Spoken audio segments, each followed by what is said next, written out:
Hi, it's Cashel here, and we're on the cycle of success and balance. And what we're going to talk about this week is leaving a legacy. Now, we've talked a whole lot about discovering our truth, finding peace, cultivating a purpose, and fostering great relationships, activating our hustle. So doing all those things that we need to do intrinsically for ourselves, and so we can be happy with ourselves.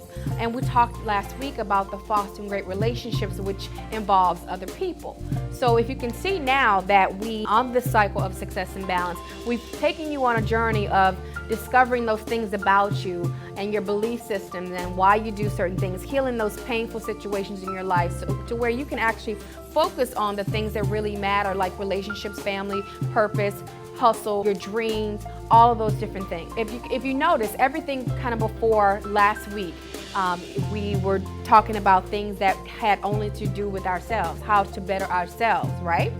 So now that you can see on this cycle of success and balance, we're starting to invite other people into the equation. Last week we talked about fostering great relationships and how we can do a better job at that. This week we're going to talk about leaving a legacy. Now that you have done all this work needed to do in your life to make your life a much more balanced and successful and happy and really live a fulfilled life, you know, what's it all for? You got to ask yourself at the end of the day, when you close your eyes and when you're no longer here, what was it all for? So when you think about legacy, think about the people that you influence in your life that you don't even know that you influence. It could be your brother, your sister, your niece, your aunt, your kids.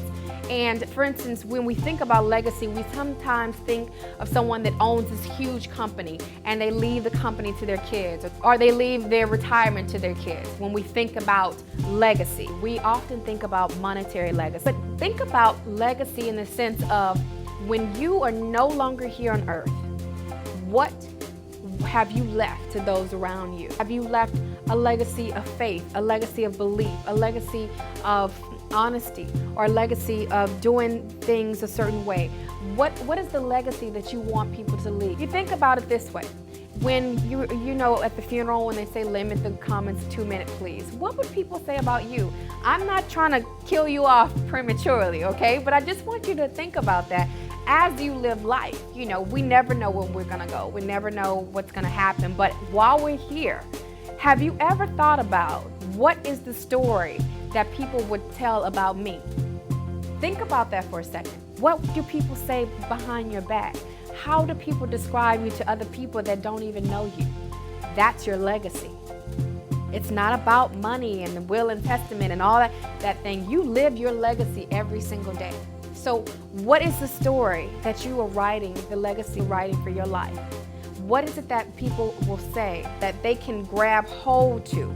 It can sometimes be a negative legacy or not. But I don't have kids yet, but I have nieces, I have nephews, I have godchildren, and I want them to take home a lesson when around me. You know, whether it be something that I verbally say or something that they see.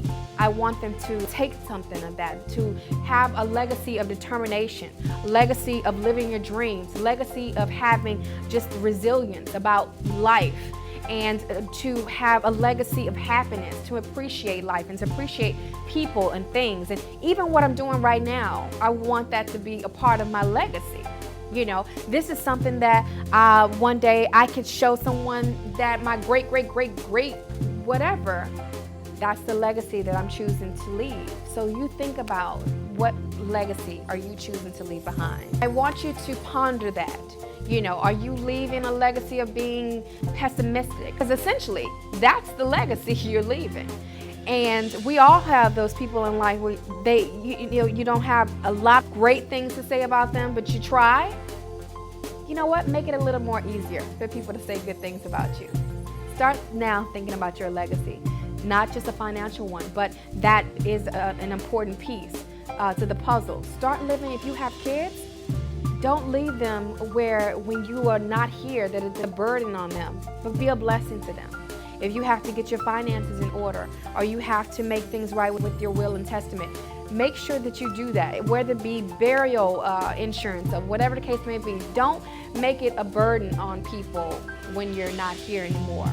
Be wise to know that that day is coming and prepare for it. So don't leave people in a legacy of debt. Don't leave people in a legacy of negativity, but be a person that gets your affairs in order and leave a great legacy of people will say, it was an absolute pleasure knowing you. That's what you want people to say about you, and to know exactly why you were brought into their life. That's the legacy that you'll leave. So this week, fix your legacy, think about your legacy, consider your legacy, and make your legacy count. Until next week. And don't forget to subscribe to this YouTube station. Leave comments for me below. Visit www.KashelKelly.com to sign up for updates. Follow me on Facebook and Twitter, and I look forward to our connection and you living your best life now.